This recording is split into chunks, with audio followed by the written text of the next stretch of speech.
So I will talk about our recent work on the polynomial calculus lower bound for the coloring problem. These are the authors. If you think one of the picture is non-typical, it's at the request of the author. So the k-coloring problem.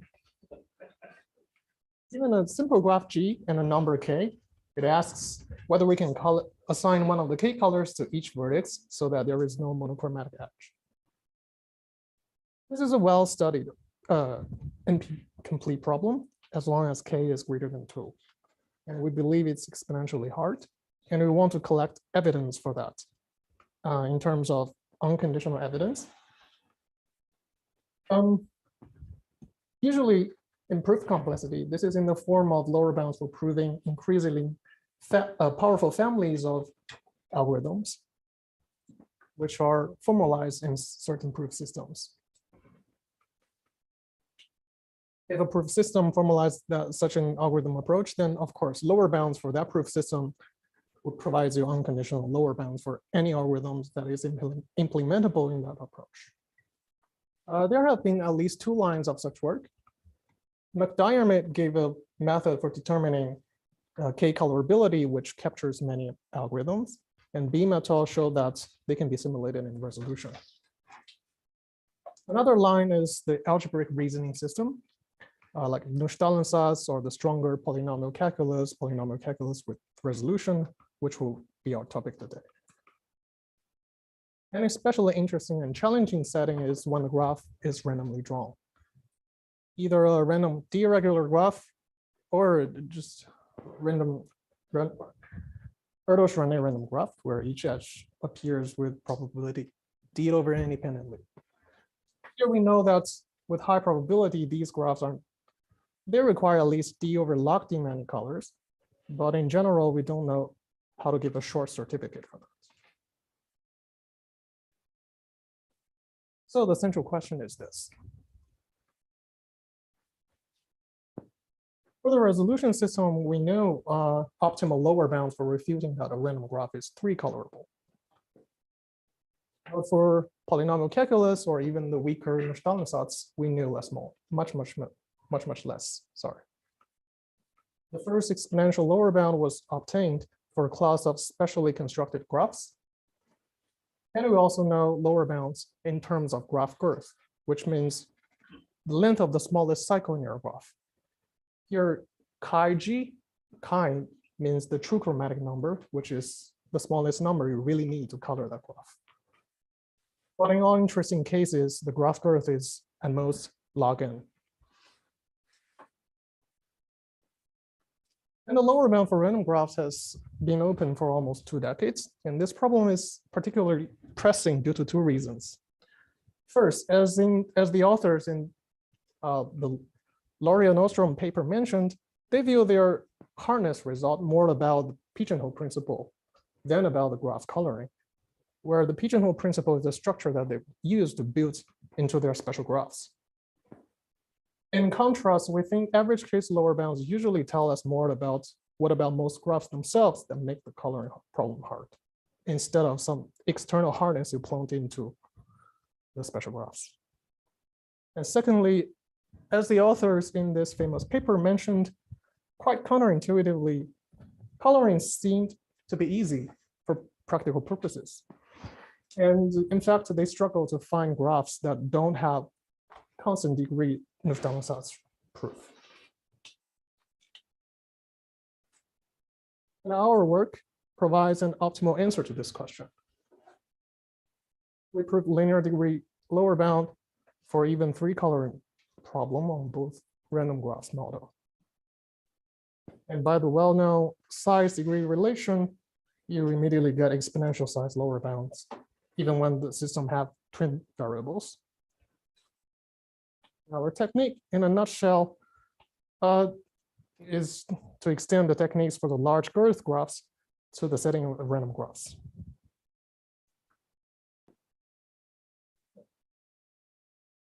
Now let me introduce the problem encoding and the proof system. Sorry, can you repeat what is the new thing here? What was known before? See, it's hard for PC or Nullstellensatz for degree D. And before it was known.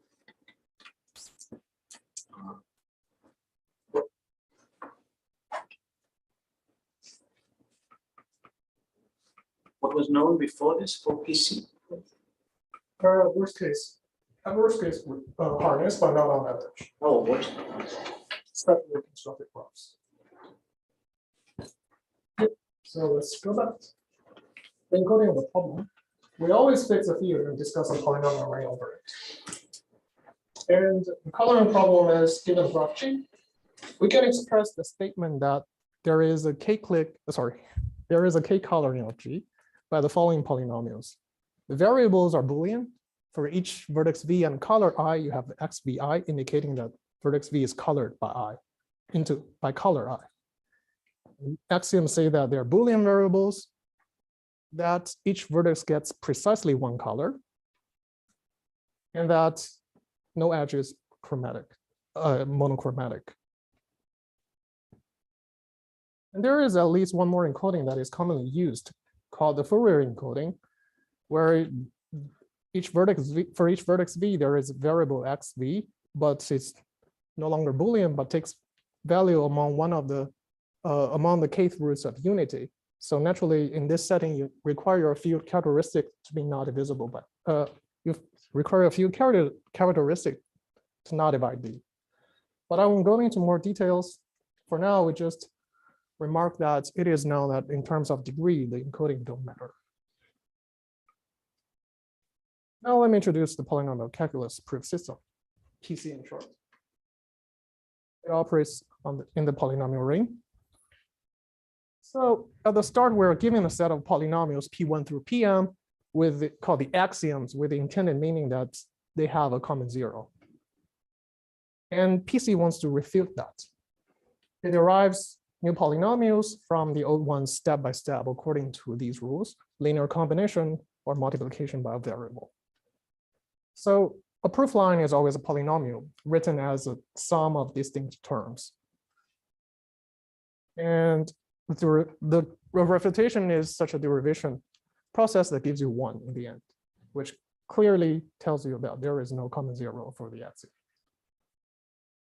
Given such a refutation, we can measure it by degree. That is the largest degree of any monomial appearing in your proof, or by size, which is the number of monomials counted over all lines. Traditionally, most math and CS papers care about degree measure, but in proof complexity, we care about both. Fortunately, we have a degree size relation, at least in the setting of Boolean variables, which says a linear degree lower bound can imply exponentially size lower. For audience familiar with resolution, this is analogous to the Benson-Wickerson relation. From now on, so we will concentrate on degree. To prove a degree D lower bound, say capital D, prefixed, formally, just like in many algebraic proof systems, we only need to design a dual object. In this case, just a linear map. So that it maps any axiom to 0.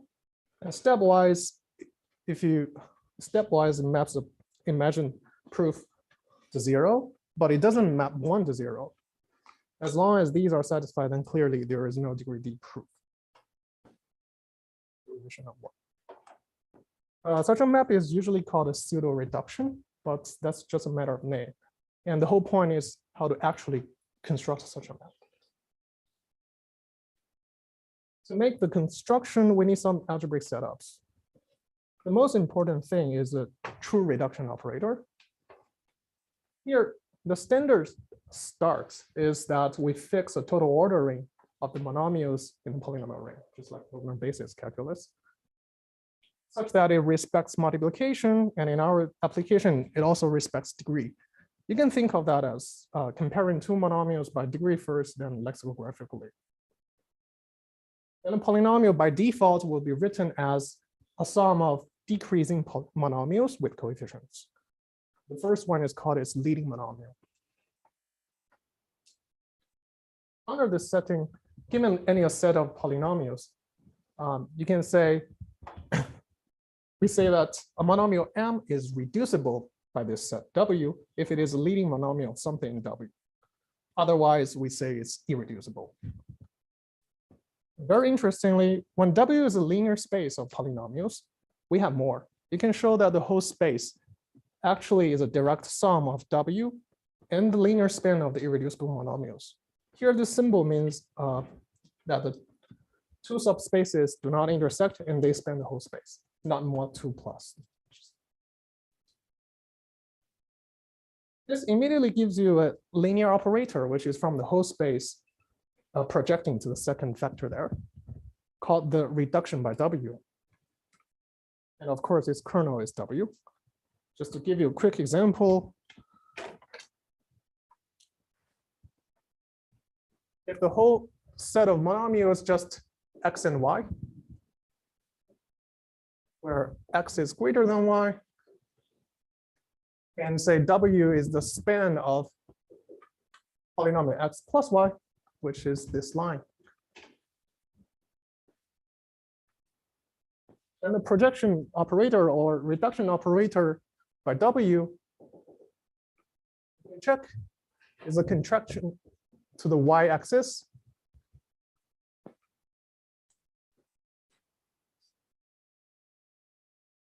On the direction of W. So that's a reduction operator. You can also think of it as, given any monomial, it tries to find an element in W to make the best cancellation so that the result is as small as possible. So naturally, it doesn't decrease monomials. It either doesn't change it or return you a polynomial with strictly smaller leading monomial. Of course, the above easily generalized to any linear space within ordered basis, but we don't need that. In our application, W is in fact more special. It's an ideal, which means it's a linear space and absorbs multiplication. Now we can start to say how to prove degree lower bounds, given a set of axioms. The problem is clearly about how you capture everything that degree D PC can derive from the axioms. So far, we only know that they form a linear space due to the linear combination rule of PC. The starting point is a very general local global principle. For each individual axiom, we always know what it expresses semantically. And perhaps even you take any 10 and the conjunction of any 10 of them, you still have a good sense of what it says. But if you take the conjunction of all, then suddenly, as a whole, we lose track of what it implies. Does it imply contradiction? That's precisely what makes co-NP problems hard. And proof system should encounter a similar situation like us. At least we believe so. So assume for the moment that we have a notion of when a subset of axioms is small. You can imagine it as set size. We call such a small set a local set. And let us always assume that a local set is satisfiable, locally satisfiable. Each local set generates an ideal that's denoted as IS and have the corresponding reduction operator RS. Now, if we feed PC with such a local set of axioms, what can it derive in degree D? Well, imagine the case when this S is really, really small in the stronger sense that it only mentions D many variables. Then degree D PC is simply deductive complete. It can derive any true conclusion about these variables. Inspired by, at least in the case of Boolean variables, of course. Now inspired by this, the way we think about small degree PC is that they're locally super powerful. Which means we think that any polynomial in such an IS, as long as itself is degree bounded by D, is easily derivable. Call this a local conclusion. Then to cover everything PC can derive in degree D, of course, we'd better throw all such polynomials in. That is, take their linear span. You can think of as we take the local conclusion from all possible local sets. Imagine such a collection consists of all the axiom subsets of size, for example, n over 100. Question is this sufficient? In the correct language, the key question is this: can you use these local reductions to reduce every line in your small degree PC proof? In other words, can we always express every line in a form like the polynomial p in a form like that, where each pi is a local conclusion, and of course, all their leading monomials are no more than that of p, which is the reduction. If this is the case, then I claim we're done. Why? You look at an imagined proof line by line, then you will have that the leading term of every line is locally reducible. But the one polynomial is not locally reducible because we have assumed that every local set is satisfiable. There is no contradiction they can imply. Well, the answer to the key question is yes. Well, life is not that easy. Yes, if you don't encounter bad cancellations. What is a bad cancellation? It's such a line where both P and Q are, as we want, sum of local conclusions. However, when you add them up, after all the crazy cancellations, the new leading term, this M there, becomes suddenly irreducible to any local ID. Actually, it's not hard to see that to prove degree lower bounds, we only need to make sure that this bad cancellation cannot happen. It turns out to be equivalent to the following condition on our collection of local sets. It says, let me read it for you. For any two local sets in any low degree monomial M, if your M is reducible by the ideal generated by the union of these two local sets, your M is already reducible by some local set in your collection. For people who know Gromberg basis theory, this is actually an application of this Bookburger's criterion, which demonstrates a quite remarkable phenomenon that if you have a magical cancellation between 100 locals, then already you must be able to find a no less magical cancellation between two locals. For us, we just get a sufficient condition for proving lower bounds. Namely, we just need a collection of local sets that covers all axioms. Each one is satisfiable, and this together satisfy that condition. A collection of such local sets, and set S in such a collection is usually called a closed set in the literature in one or another form. One last remark before I turn to the coloring problem. Once having such a collection of local sets, the analysis we make can usually be put into the language of a pseudo projection, usually described as piecing together this local reductions. But let me stop here regarding the general framework. Now, finally, we want to construct a local sets for coloring problem. First, let's adapt ourselves to the graph theoretic language. Recall that when defining the reduction, you need a monomial order. And here we assume such a order is induced by a total order on vertices. And next, for all, how to pick a small axiom subset, we assume we pick a small vertex set first and pick all the axioms about the coloring problem on that induced graph. So the question is this: what is a closed set S for the coloring problem? Whereas in the case in all literature, we actually shoot for something stronger. We require that for all monomial M, whose underlying vertices are in S, S is the best for reducing it. This means even if you take a slightly larger set T, T won't help you reduce M furthermore. Just a reminder in this language, if you think of it in terms of graphs, M is reducible by IS. It means it is a leading monomial of some polynomial which vanishes on all true coloring assignments on this local set S. The key insight is this: there is a pure graph theoretic criterion of your vertex at S to guarantee the above condition, like in this picture, which I'll explain now. And here we denote the neighbor of S in T minus S to be V1, V2, V2, dot, dot, dot. And the conditions are the following. First of all, things are locally tree-like. Namely, these neighbors themselves should be an independent set.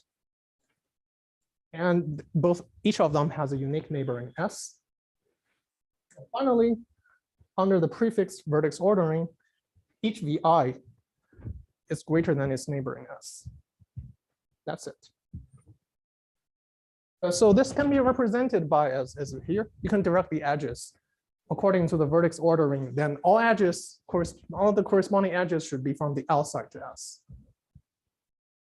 In other words, why yep. the new condition is stronger than the original star condition. The new condition tells you that actually the star condition says there exists something Sk that could reduce the result of magical cancellation. Here we're saying that you don't need to choose K, you just pick K to be I or J. Pick K to be I or J. The new thing is produced from I and J.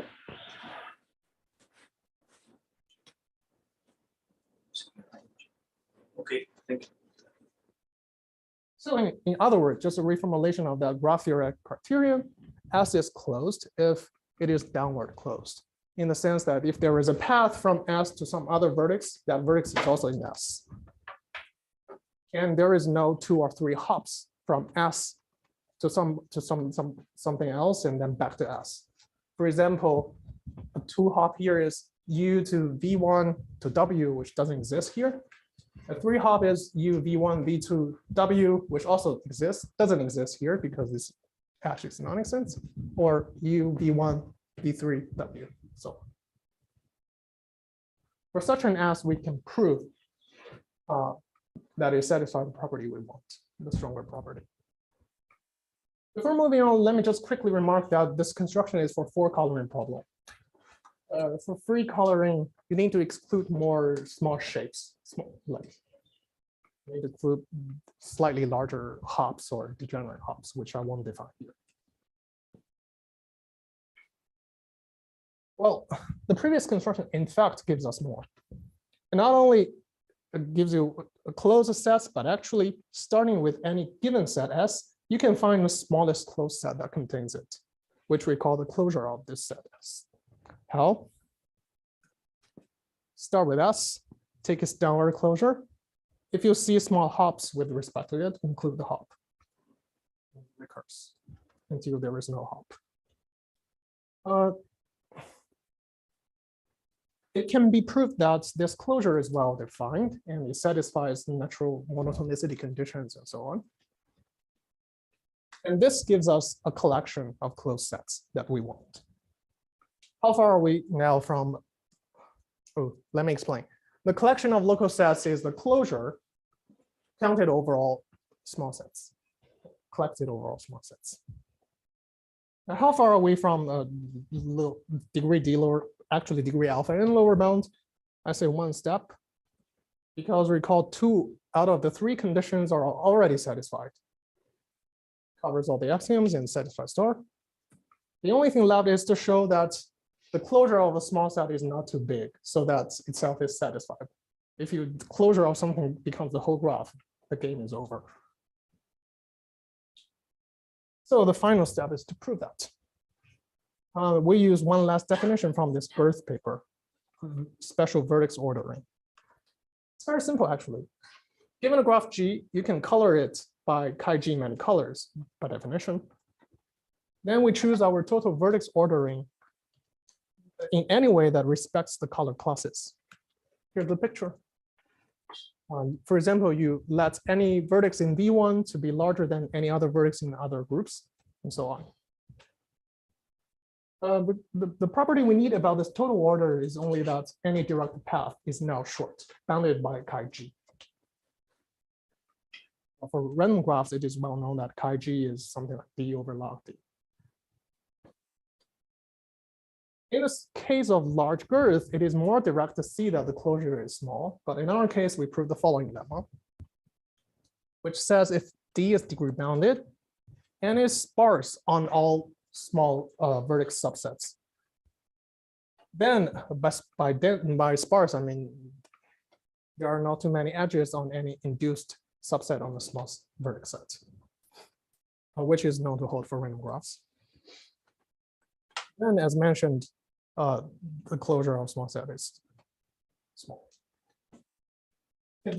So this lemma achieves the last condition of degree lower bound criterion we have, then give you the linear degree lower bound. Of course, again, what's stated here is for the deregular graph model. For random graph, there is no such condition there because they might have many, not too many, large degree vertices. And to overcome that, we need some other pseudo-random properties about the graph. The proofs, I'm sorry, I will surely skip them.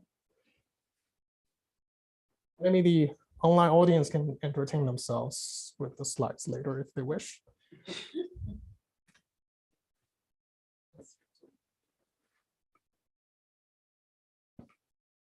So in conclusion, we proved linear degree hence exponential size lower bound for the coloring problem for the polynomial calculus and its tree version. Open problems. The first is whether this closure construction on graphs can find other applications, by which I mean the total ordering of vertices so that there is no long directed path and the exclusion of small shapes. Maybe they can be used more in more general setting. Second is coloring problem in other proof systems. Here, let me raise sum of squares and the related Schwarzschild atoms, which I don't need to define now. Is d to the 1/2 plus epsilon coloring hard for those for random graphs, let's say. We know that when a graph is denser, this is the case, it is hard. How about the sparse setting when d is far smaller, like super constant or logarithmic? And just a relative remark, as Albert mentioned in his talk, there is a degree 2 sum of squares refutation of square root d coloring, morally speaking. Then together with our results, we see an exponential separation between polynomial calculus and sum of squares. Finally, numerically speaking, the dependence on d in the hidden constant of the linear degree lower bound is in fact at least exponential, but it seems a bit hard to say what kind of dependence we should expect, given the many efficient SDP algorithms that solve, let's say, free coloring. But nevertheless, it's always good if better dependence can be obtained. That's it. Thank you.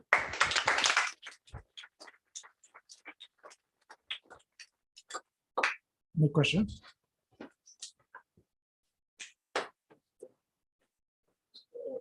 Probably you've said this. Is it for any over finite fields?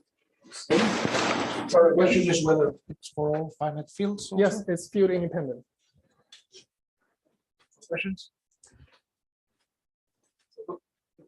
This reduction, did you ever make clear what explicitly that reduction operator was? Is it just going to project to the union of those closed sets or something? Projection. Oh, good question. You mean for this particular problem? Yeah, I mean the proof. Yeah, the dual certificate. I hide the detail. Actually, you can read it from here. For every small monomial M, you choose a closed set that contains the underlying vertices and do the true reduction on that closed set. That's it.